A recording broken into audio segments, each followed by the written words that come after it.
Absolutely delighted to be here. Thank you very much to Prowl for the invite. Appreciate it. Yes, that would help. Thank you very much. So I'm delighted to be here representing Access. I'm here to talk to you about user experience.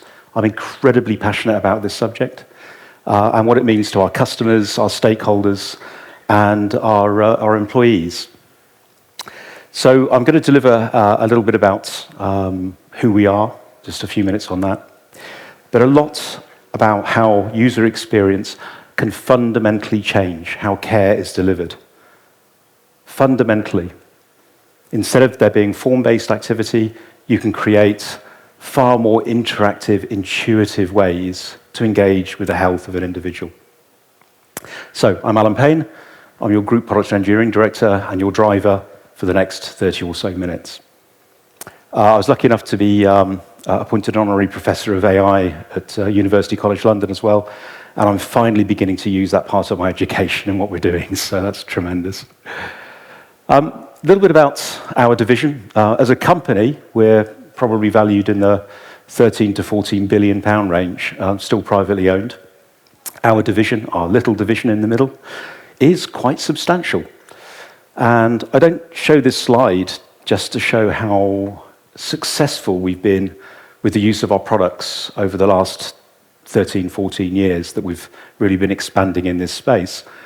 But I show it because of the representation of the data that sits underneath this. And that's a key part of user experience, key part of the customer journey. If you don't have the right data at the right time, at the right place, to really make their jobs easier, then it's very difficult to get the best out of your systems and your journey. In NHS, we support 70% of the mental health market, which aligns really well with our local authority market penetration. Nearly half of councils use our software for social care and provisioning of social care, particularly to those people that are underprivileged and have no ability to get care from traditional means. So we're very proud of that interaction.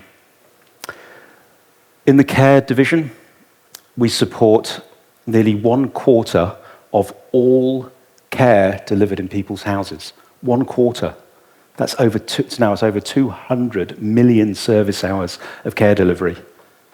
That's a huge number. And we've learned from this with the data that we have available to us. We not only know how much capacity that every single domiciliary care provider has, we also know the languages that they speak. And for the techies in the room, I don't mean Java, Fortran. These are the actual languages that people speak. So if you're doing a match of somebody that needs care and care provision, we can match it. We can match it based on their qualifications they've got. Can they do a wound dressing? Yes, they can. They're qualified to do that. We know that systemically, rather than having to use a phone. And a lot of what I'm going to talk about is about leveraging these data sources in a way that's really assimilable to the individual, to the person that's giving the care, and to reduce friction in the care system. Because that's what causes the problems. We have phenomenal doctors in every country, great doctors, great nurses, great carers. But what we don't have is the linkage of those great people with the data and the systems and the push notifications and all the other things that we can do to reduce the friction in how you move your patient around, how you deal with your patient, how you even want to call your patient, that quality of life record, as we call it. There we go. So, the user experience, just a quick reminder to all of us, it's really important. It's really important not just as a UI, which is a common misnomer for this. It's the end-to-end system. It's the end-to-end interaction. But it's amplified in healthcare because without that, you can't deliver patient-centered care. And patient-centered care, by the way, includes how you want to be treated, your dignity, that you're not treated as a statistic. And that's what we're facilitating. We want to improve health outcomes. We want to improve an average life expectancy, not just by postcode and where you happen to live, but actually by what we can provide for you to enhance your dignity of life, your quality of life as we get older. We're all getting older. That's a stat. Me more than most of you, I think, looking around the room, but there you go. We need to retain and ensure our brand is there. So user experience is not just about the good-looking, nice things, the end-to-end processes. It's about the performance. It's about the stability and resilience. And particularly in healthcare, if a system goes down, it better well be up straight away. You cannot afford to be down for a second. And that's why we spend so much time and effort in our systems to ensure they are robust. It's a foundation. Without that foundation, you can't deliver user experience. Reducing anxiety and stress.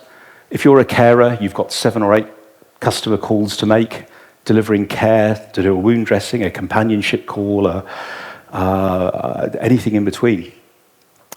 If one of those appointments doesn't happen for whatever reason, because there's a problem with your system, your whole rest of day and your own life, where you are probably a carer in your own right, with children, with parents to look after, there's a knock-on effect. And if you go off sick, how do you re-roster people throughout that whole organization? If you can't do that programmatically, systematically, you create friction. And friction. So let's reduce friction. That's the whole point of this. So how do we deal with this? Well, we're on a journey at Access. We started a few years back. I've been in the company for 2.5 years now. I used to be a lot taller, by the way, when I joined, but that's just the pressure of Access. And we're moving from silos, products with individual customer IDs, individual components that don't necessarily talk to each other. But actually, I've got 39 products in my division. And there are, in my next slide, I'll show you about a dozen or so that should talk to each other. So instead of working with them in silos, where they don't talk to each other, how about we do something crazy for the user experience and we turn it 90 degrees? And we do something really clever here. We follow the patient across that journey as they go from social care to care in the community with needing some domiciliary help, into a care home, into a hospital, into a mental health. It doesn't matter, backwards and forwards. And at the moment, that data is lost in almost every ecosystem in the world. So if you're going to change user experience, change the way you think about how you translate that whole journey. Let's start thinking cradle to grave. And grave to... No, it doesn't work that way. So to do that, you need to rotate it 90 degrees. And that's why we're moving from silos into capabilities. So if you're designing from a user experience perspective at a suite of products, you don't want to have 2 ways to do things. You don't want to have to retrain a bank staff or a locum user that comes in to cover a few shifts, and they've got a really complex system that's unintuitive that they don't know how to use, and therefore they don't make the proper readings, and therefore you cause friction in the system. So you get where I'm going with that. So how are we solving this at Access?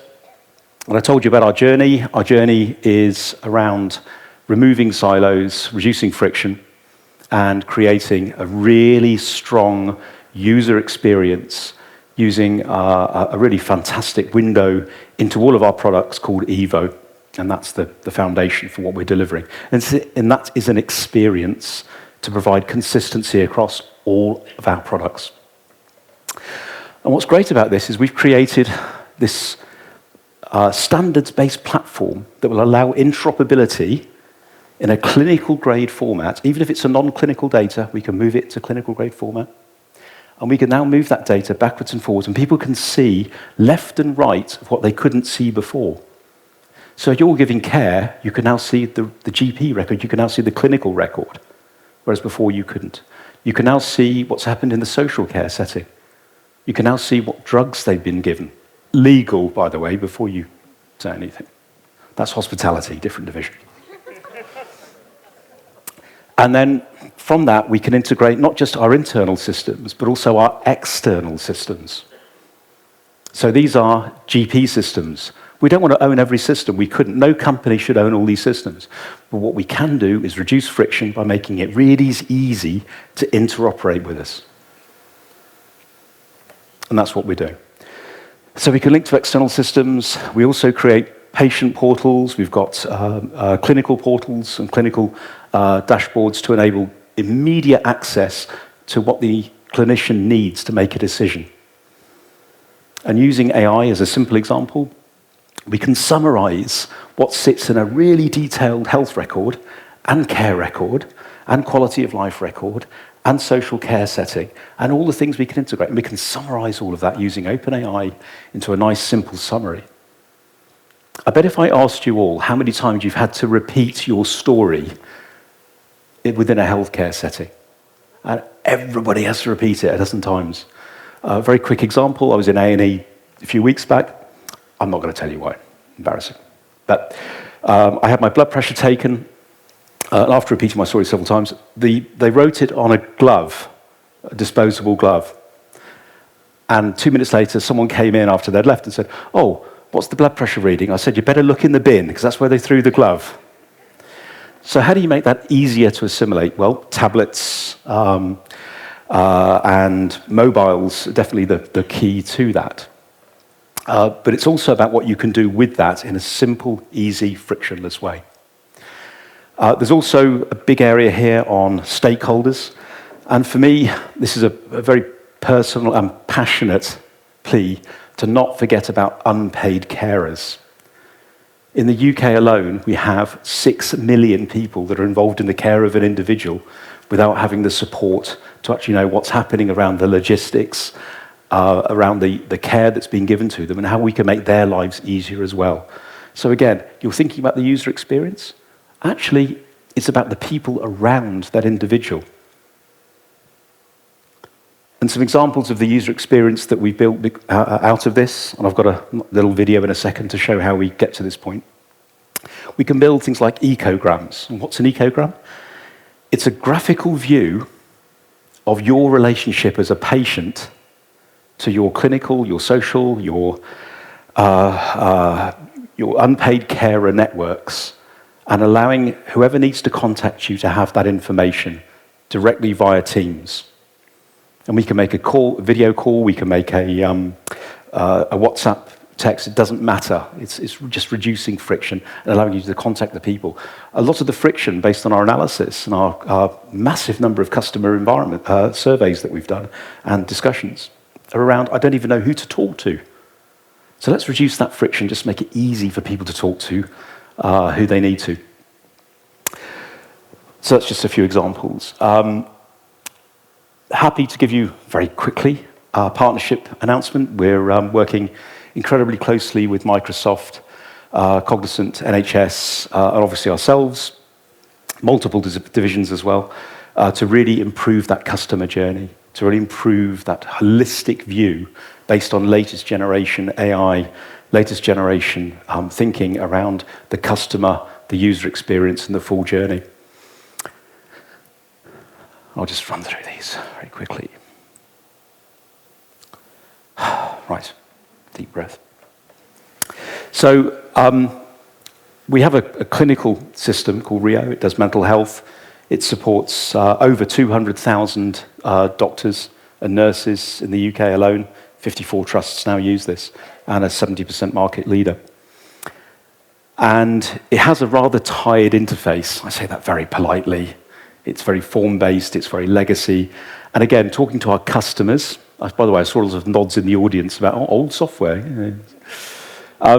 So the database was clinical grade, has been for 25 years. We've got a lot of experience in how data works within this industry. What we don't have, let's get the rest of the slides up. What we don't have is a really modern cloud-based interface that allows us to actually make it very easy for someone to learn the system, use the system, and receive information left and right, as I was explaining in the previous slides. So we're completely reimagining, and that's what we call the project, Rio Reimagined, reimagining the whole user interface. And we've spoken with hundreds of doctors and nurses around what do they actually want from a user interface? How do they want to deliver their activity, their work, rather than us trying to second guess that. That's the worst thing you can do in a user experience environment. So from that, we've got a partnership approach. full Azure modernization, but most importantly, a partnership with our customers.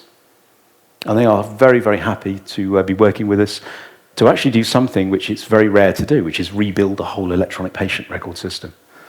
It's multilingual, by the way, will be available in Romanian. Thought I'd try. We're not just stopping at redesigning our overarching approach to systems by rotating. What we're also doing is thinking about what causes friction when you're actually using these systems. And whilst I'm going to give you the healthcare view, this is actually pretty generic across almost every industry, any application which you need to do things like enter data. How can you do that better, faster, easier, cheaper, and more accurately?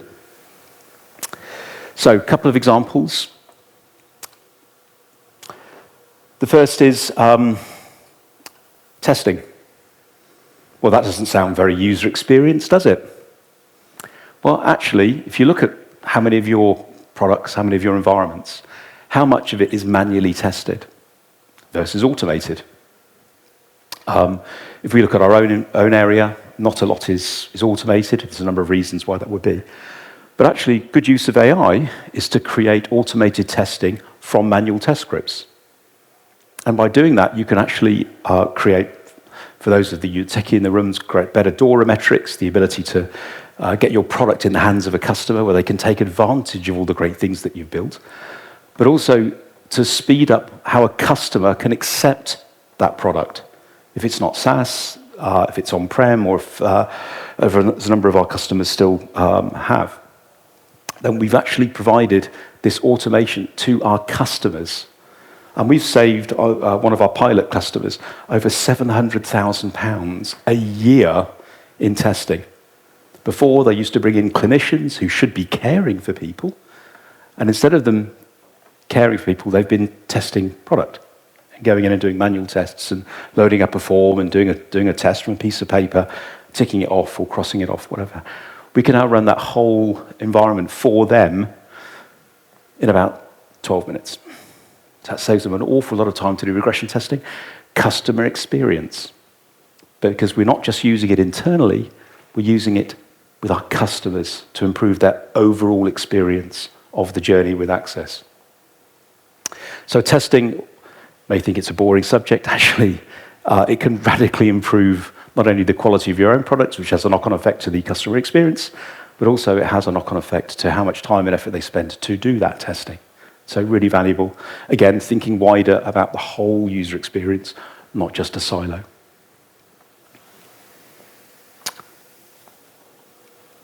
Ambient dictation.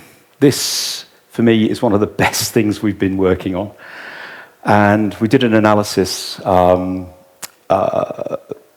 which has one of our products that do over 400,000 notes a day, progress notes, the ability to fill out a form. At the moment, they use thumbs. They use thumbs on mobiles, occasionally a keyboard. That's 400,000 notes. It takes an average of 7 minutes to do one of those notes. We know because we know a lot about our systems. We've piloted it's supposed to be voice to text. Obviously, the automated autocorrect wasn't working there, clearly. It wasn't my fault. We've shown that we can do this in about 3 or 4 minutes. But this is a marginal improvement which radically improves customer experience. So rather than taking the time after a consultation, whether it's social care, care in the home, care in a healthcare setting, and anywhere else in between, at least 400,000 in just one of our products. If we can take 3 minutes off that, oh, so what, Alan? Yeah, but 400,000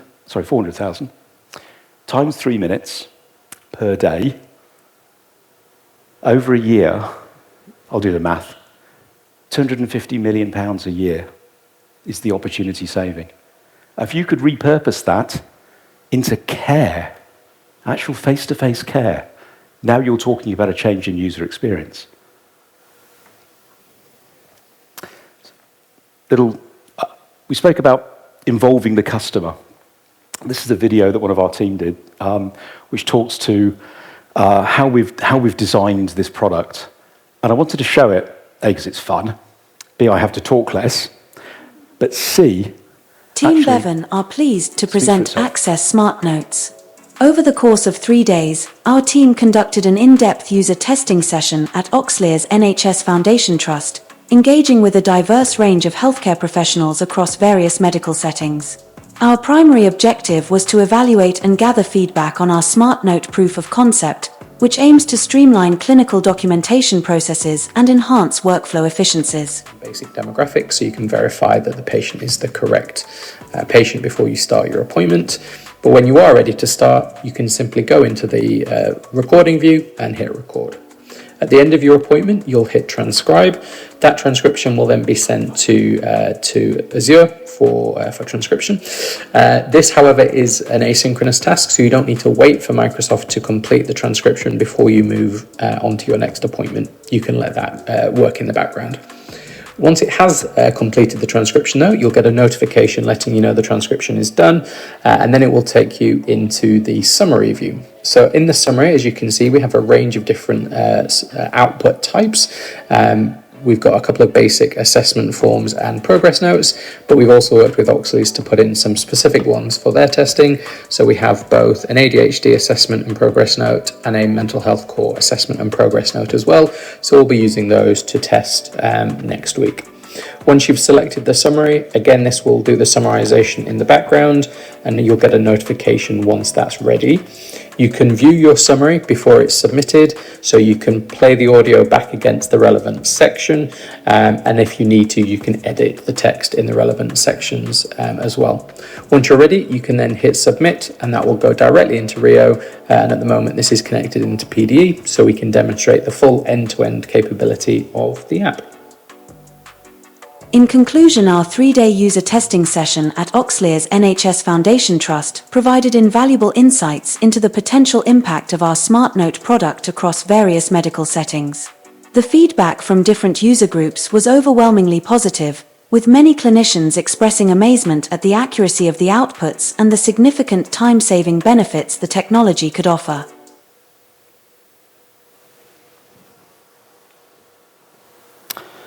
So why will our customers love this? Saving of a huge amount, 250 million a year. It's digital ambient dictation, so it can strip out white noise. So it would remove everything I've been saying in this presentation, and you'll be able to talk amongst yourselves, and it would still record it. But it will automatically populate a form, a progress note in the right place with forward auditability, and we're keeping the human in the loop, so it's not a medical device. And then a lovely quote from James. So, thought I'd just spend 1 minute on future of UX in care. AI and data, it's pretty obvious where that's heading, but it's actually data from so many different places that you can bring together. We too much think in silos. If you think 90 degrees of that, you're going to get a better response, better data, better training databases to be able to do that. There's a huge amount happening in robotics. Particularly, there's a great user case in Japan where they've been using robotics for companionship support, particularly for the elderly. Great MIT study on that. And then finally, gaming. And by the way, these are just 3 of dozens that are out there. Gaming is really coming to the fore, a lot of research happening. If you think about those of you that are gamers, I won't ask you to put your hands up, but think how much money you end up spending through in-app purchases because you've been persuaded to do something because someone else has got it, and they've got behavioural science down to a fine art. How about we use that sort of capability, that sort of behavioural science, to nudge, move people, particularly around modifiable risk factors, to make them feel better and live life longer? Didn't want to finish without saying, why are we investing in Romania? And this, for me, is probably one of my favourite slides. I love coming here, and there are 3 reasons. I picked on 3 Ps for obvious reasons. The first is, and I'm lucky that I've got a significant number of Access employees here come to see me, which is lovely. But it's the people, and clearly how much pizza they eat, as you can see. Surprised they're not larger, but anyway. And it's just purely the quality of the people that we have in Romania. I am continually stunned by how well the teams perform. And that drives productivity, it drives team cohesion, and it drives us on to invest more. I was a very early adopter for Romania. I have well over 1/3 of my global workforce are in Romania, and that's growing. So really happy with the partnership and delighted. And my favorite one of all, and everyone loves a Steve Jobs quote, so I couldn't resist it. It's about passion. And I walk into the office and work with my Romanian colleagues, I feel passion about work before anybody gets me in trouble. It's about the belief in the vision. It's about the belief in the journey and about belief in how we're going to get there in the journey and the collaboration that we get from that. So a lot of my direct management team are in Romania. I've moved the whole division over here as well. So really delighted with that. And then finally, because my time is apparently over, I did tell them before, getting me to talk isn't a problem, getting me to stop is a huge issue. So 3 things that I just wanted to leave you with. One is UX is game-changing, but you've got to think end-to-end, not just in silos, so think wider. Secondly, you must be customer-centric and not by proxy. Really get inside the customer's head. We don't just want wants and needs, we want love. Want people, you know what, I love using that product. It's made my life easier. Digital dictation, testing. I can actually care for patients, not go and test their software. Who wants to do that? And then finally, be incredibly inclusive. And this isn't about gender or race, it's about being inclusive across every spectrum you possibly can. Leave nobody behind on that journey. And on that note, merci.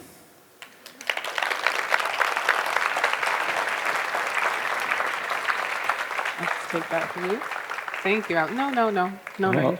You can stay there. Yeah, thank you. That's great. I'm not done yet. Okay. I actually do have one question for you. It's very specific, specifically to the voice note taking. And I'm just curious, how do you mitigate for vocal errors when the stakes are so high? Because obviously, if something's misinterpreted relating to a patient, that could have quite large ramifications. Yeah. So. We record the whole dictation, and it's allocated. Each voice snippet is allocated to the various element, which is then reviewed by the clinician before it goes out.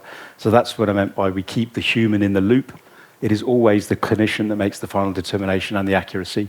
And because we retain the voice note, we've got full auditability. Okay. So there's a checks and balances there. Yeah. Great. All right. So how do you integrate data from the wearable devices?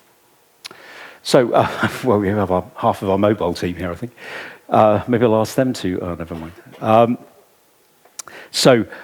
Number of ways. If it's a home device, we use an integration platform that is already certified with 500 plus home devices. So if it's that, it then feeds into either, including Apple Health, but we can take Withings data, we can take blood pressure data, anything with any connectivity. We can also take data from multiple observation systems. We have a whole e-observation platform which feeds into our clinical systems as well. So it can be clinical grade as well as consumer grade. So we do both. How consistent is Microsoft's voice-to-text translation service? Right, so about 3 years ago, Microsoft bought a small little company called Nuance for about 26 billion, I think it was. They were the world leaders in voice recognition, and now they've applied decades of learning from that to their AI platform. It is incredibly accurate. But it's not just about that, it also includes health ontology. Why is that important? Well, glad you asked. Pause for theatrical effect. It actually, if you're doing a consultation as a clinician to a patient, as an example, it will actually, if I speak the words interior cruciate ligament, then I don't need to afterwards go in and put the SNOMED code, the codification ontology behind that. It will automatically do it. Again, reducing friction in the healthcare process. So it's very accurate. It also removes white noise as well. So, and again, we showed you a video. We literally had one of our customer experience operatives predicting what sort of noises. They had a great time doing this. Here's an example. There was stomping around, trying to make noise, banging things, and it stripped all of that out, and you heard a customer testimonial about how accurate it was, even despite all of that. Have you considered Romanian healthcare market for your product? It is a significant issue in the system, and we require a solution promptly. Happy to discuss with whoever raised that question. I won't call them out, so yeah, come to him. Yep. How do you ensure that AI maintains patient confidentiality, and do all patients agree with this? What if they change their mind later on? So we have a full consent model. It's patient-centered. In the UK, there's something called informed consent, which legally allows a clinician to assume that because you've come to see them, that you've given your consent. But we don't just rely on that. All of our data is tagged at the underlying individual component level. So afterwards, under GDPR, the right to forget, and so on and so forth, we can actually just tag it, and it will go into all of the underlying systems without having to go into each individual system. So that we can do that because we've turned our system 90 degrees. They're fully compliant. And when did your experience with Romania begin? Well, the day I joined Access 2.5 years ago, and fell in love with it straight away. And then I'm also curious, obviously you seem very passionate about your work. Is there a particular win or project that really kind of like has been extra, kind of like just extra rewarding for you across the work that you've done with Access thus far? Oh, crikey, there are so many. I'm actually going to go with our overarching mobile strategy, because the world is moving to